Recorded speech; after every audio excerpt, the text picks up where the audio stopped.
Alors aujourd'hui pour un cours j'ai commencé à travailler sur Le ventre de Paris de Zola. En fait c'est un cours où on doit étudier un peu en quelque sorte les théories critiques qui ont été élaborées à partir d'un texte. Et j'ai trouvé un article super intéressant qui s'appelle Le feu aux graisses, la chair sarcastique dans le ventre de Paris de Laurence Bess. Et donc je l'ai lu, enfin il fait pas beaucoup de pages, genre une dizaine, et c'est vraiment trop intéressant. C'est un truc que j'avais remarqué, bon qui est pas très difficile à remarquer, le fait qu'il y a un lien entre la consommation de chair animale et la sexualité dans les plaisirs de la chair. Et du coup, c'est une étude un peu là-dessus. Alors, c'est une lecture à la fois politique et un peu psychanalytique. La psychanalyse, je suis pas trop.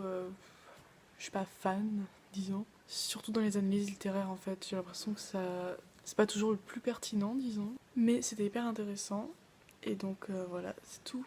C'est tout ce que j'ai à dire. Donc, je vous retrouve tout de suite dans un autre morceau de ce vlog. Et je vous conseille fortement d'aller lire cet article. Encore une fois, je m'arrange pour mettre le plus de choses possible en barre d'infos, car je suis un amour. Donc voilà, mais en tout cas, il est sur Percé, si jamais. Alors, rebonjour, aujourd'hui on est le 3 janvier, il me semble, donc 2019, bonne année, tout ça.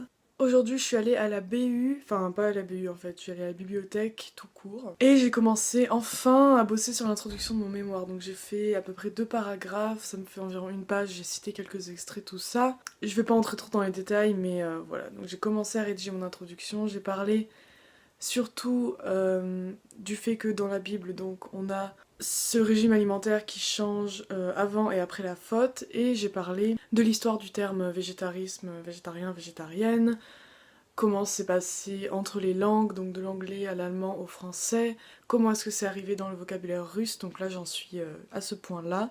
Sachant que pour la Russie, le problème c'est que c'est pas très pratique de traduire des pages en russe sur Reverso. Mais ça fonctionne pour l'instant. Voilà, donc j'aurai évidemment beaucoup moins de données pour la Russie que pour la France. Mais si vous connaissez des sources, n'hésitez pas à me les donner. Donc c'est ce que j'ai fait aujourd'hui. J'ai aussi continué de lire L'Humanité carnivore de Florence Burga, qui est un super livre.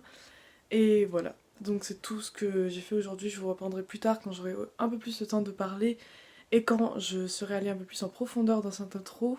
Dans cette intro, je parle un peu trop vite. Voilà, sachant qu'une intro de mémoire c'est environ 10-15 pages, donc je suis loin de l'avoir terminée. Loin d'avoir terminé surtout la première ébauche, mais bon. Je vous laisse là, je vous retrouve dans le clip qui suivra.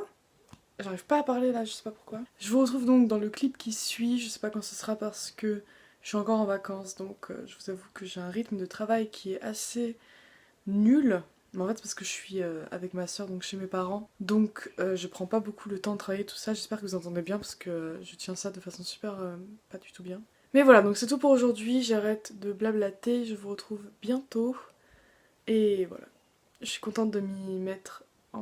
Je suis contente de m'y avoir. Hein, je suis contente de m'y être enfin remise. Et j'ai hâte de continuer donc sur ce mémoire.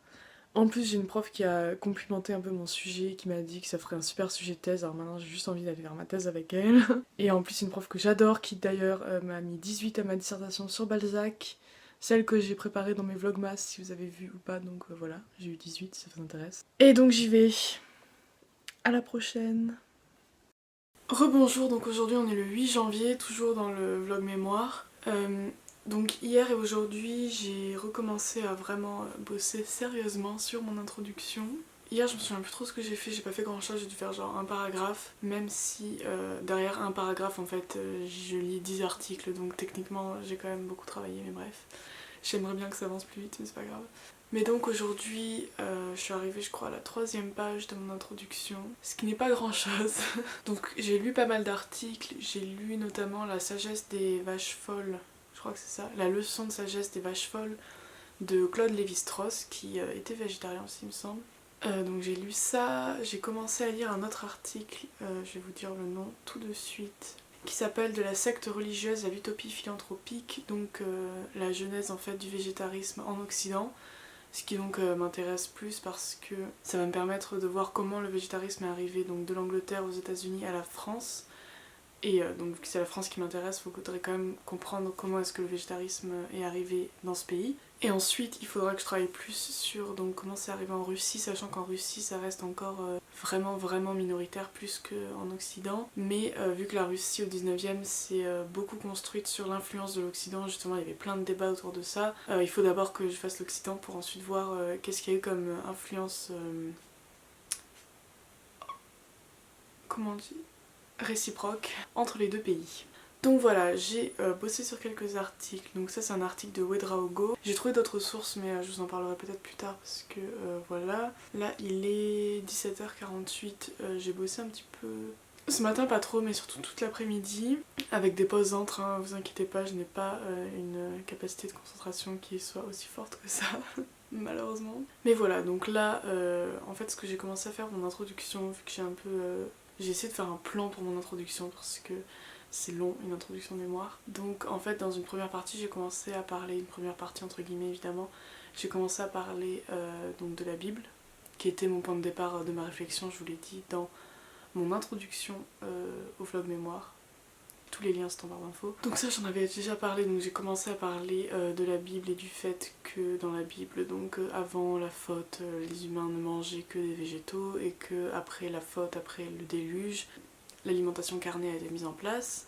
À partir de là j'ai développé donc la naissance du végétarisme, j'ai surtout développé en fait le côté sémantique, enfin pas sémantique mais linguistique du mot végétarisme, donc le fait qu'il soit passé d'abord de la langue anglaise à l'allemand, au français.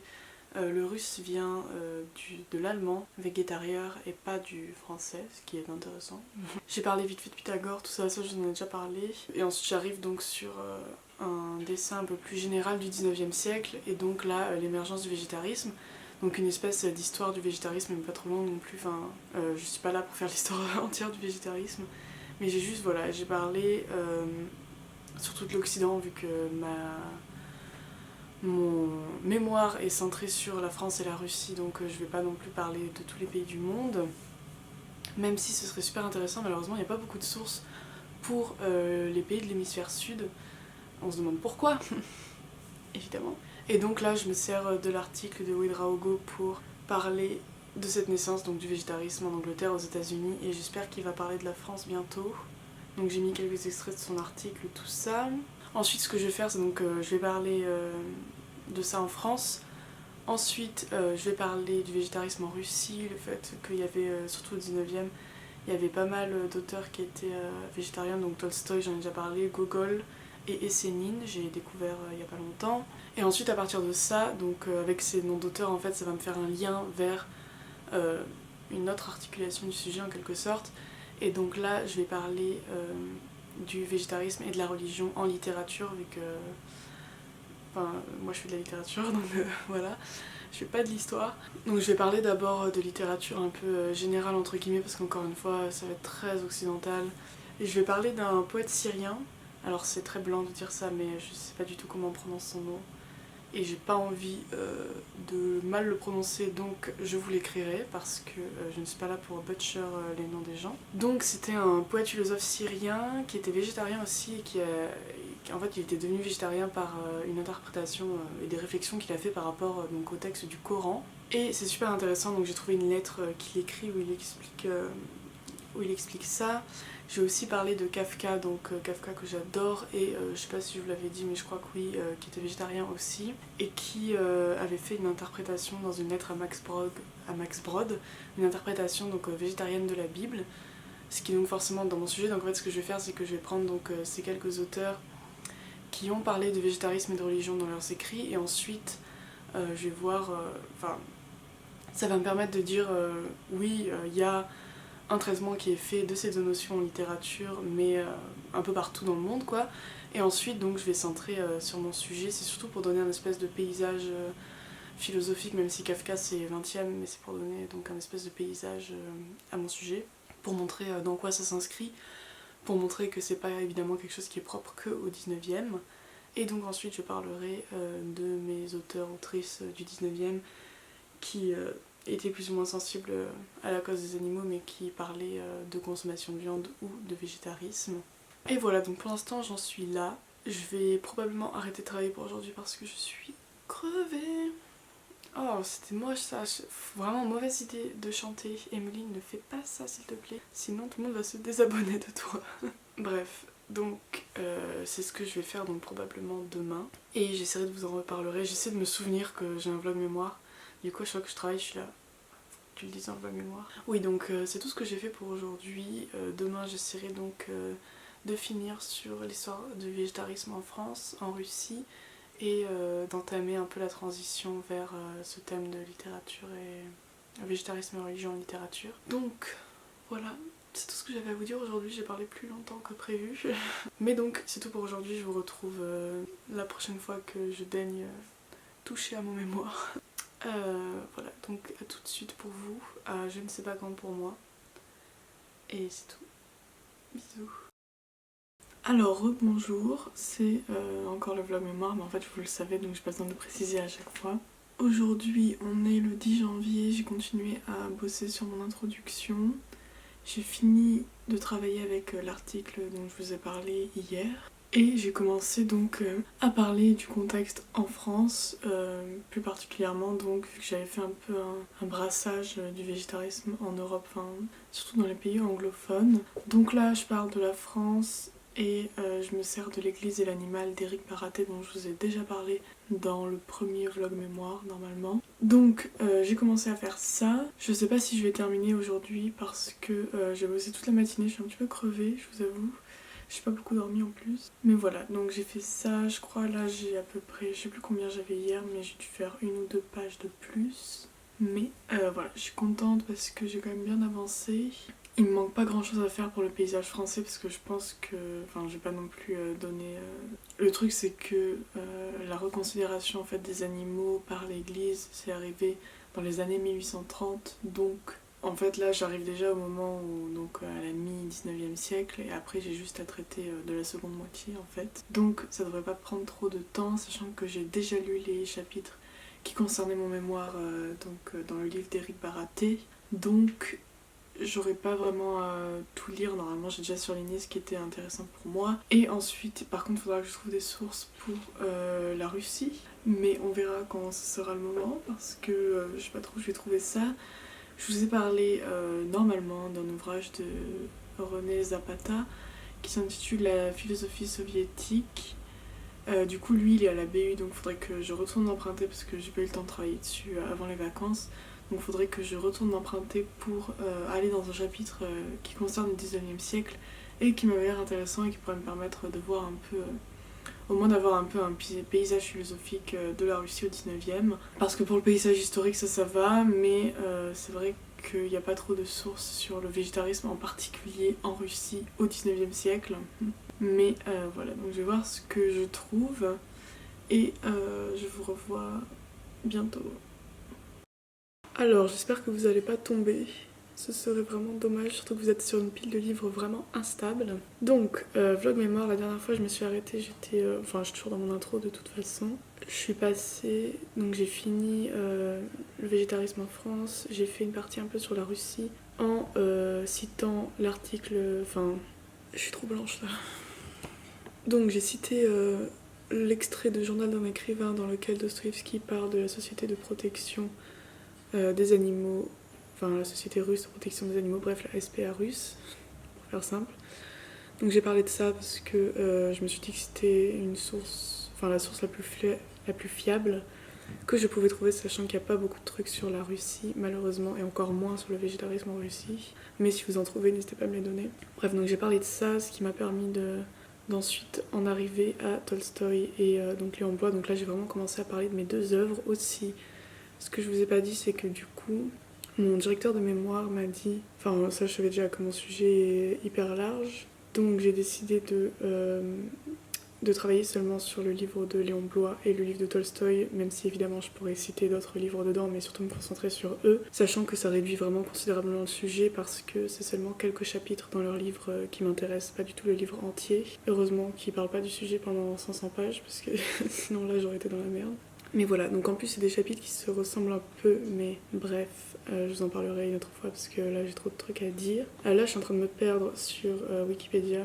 J'ai découvert que Léon Tolstoï a écrit tellement de trucs sur le végétarisme et il y en a beaucoup qui sont disponibles. Vous savez, sur Wikipédia, il y a Wikisource qui est une bibliothèque libre.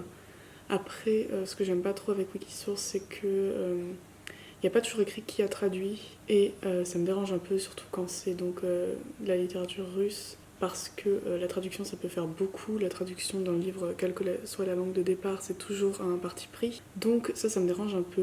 Par contre, il y en a un qui s'appelle Plaisir cruel, où il parle de la chasse, ce qui est bien parce que du coup c'est en lien avec les Cosaques, qui raconte donc l'expérience qu'il a vécue. Enfin, c'est pas une autobiographie, mais c'est semi-autobiographique, comme La femme pauvre de Léon Bloy, ce qui est encore mieux.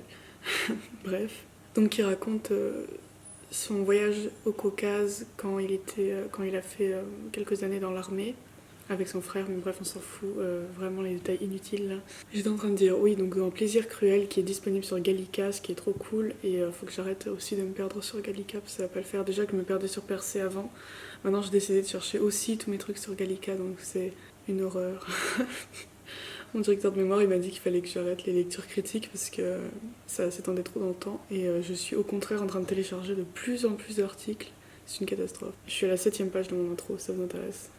Donc à la moitié, super.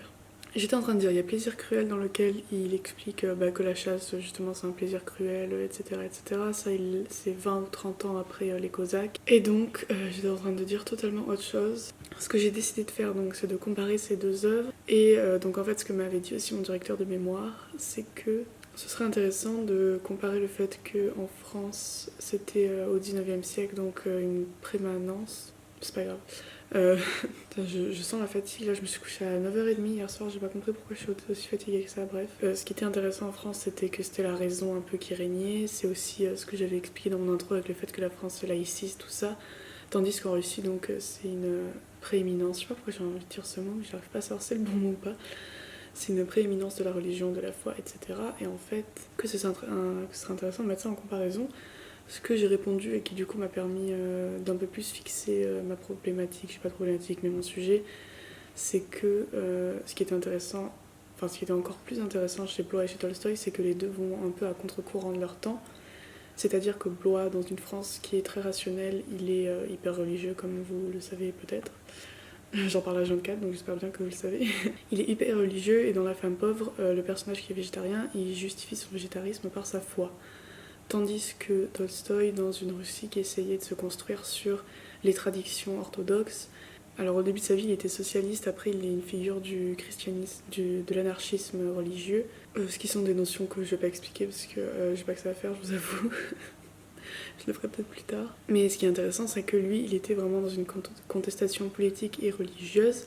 Il conserve la foi, il est très croyant, mais il remet en cause l'État et les institutions religieuses, pas la religion en soi. Il y a le soleil qui se lève, ça va être une catastrophe, la lumière. Mais donc ce qui est intéressant, c'est que Tolstoï, de son côté, il va justifier la révélation un peu de Lénine par des éléments qui tiennent de la raison et de la logique, parce qu'en fait, Lénine va avoir cette révélation donc, dans la forêt, et il va se dire, en fait, les animaux sont des créatures intelligentes, sont des créatures qui ne sont pas inférieures à moi je suis un animal mortel, bref. Vous pouvez lire le livre pour en savoir plus.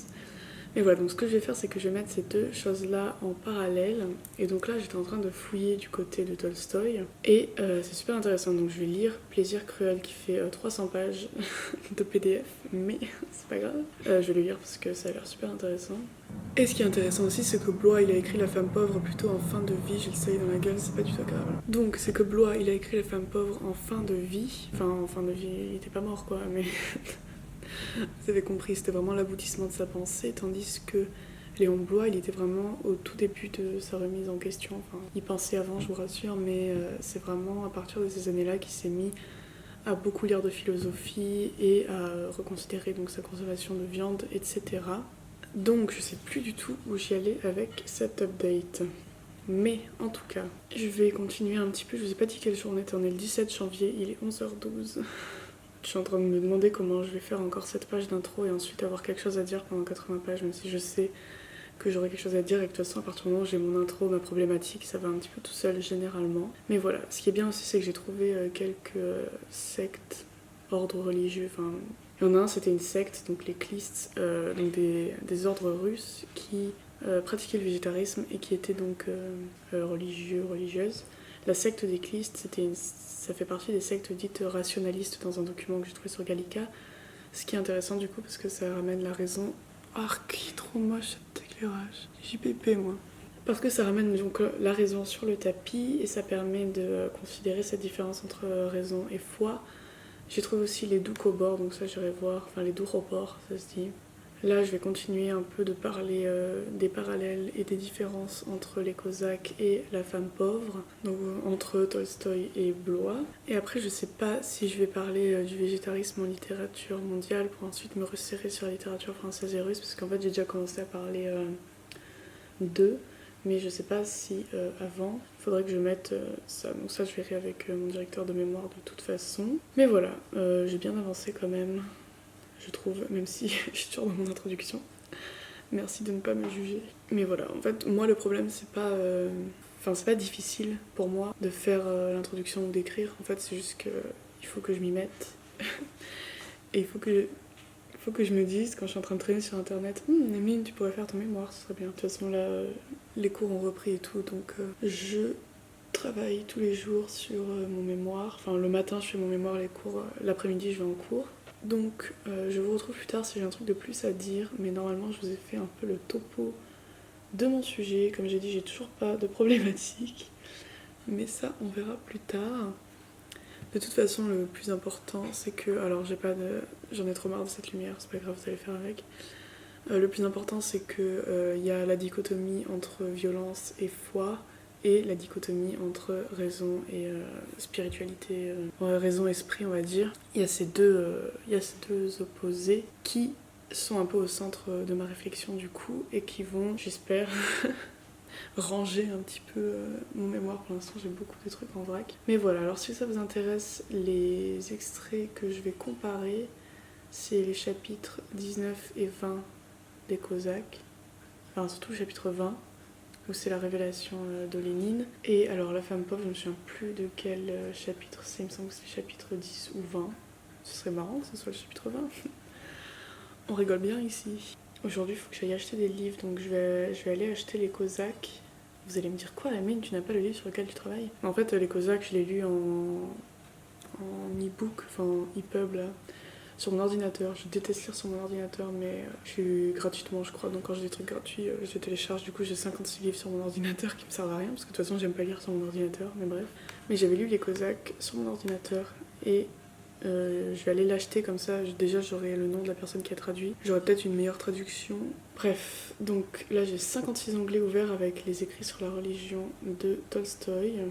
Et je vais trier un petit peu ça, je vais pas les lire maintenant parce que autant vous dire que pour l'instant il vaut mieux que j'écrive plutôt que je lise H24 des trucs. Donc ce que je vais faire maintenant que j'ai parlé des plaisirs cruels, c'est que je vais parler du journal de Léon Blois, surtout de la lettre à Henri de Groux, où il parle de cet ami végétarien à qui il rend hommage dans La femme pauvre, pour faire un espèce de cycle de mon introduction, parce que moi j'ai ouvert mon introduction avec ce que je vous ai dit donc sur la Bible, et Léon Blois dans une lettre à Henri de Groux qu'il a rapporté dans son journal. Il parle de ça, donc il parle du fait que c'est parce que l'homme a péché qu'il mange de la viande, bref. Donc je le mettrai bien là, comme ça fait un espèce de cycle, et ensuite je pourrai entrer dans la problématisation du sujet. Est-ce que je peux faire 7 pages dans la problématisation de mon sujet? On verra. Mais je pense que ça me permettra d'ensuite bien entrer dans le cœur du sujet. Donc comme ça me fera un cycle. J'aime bien les trucs cycliques.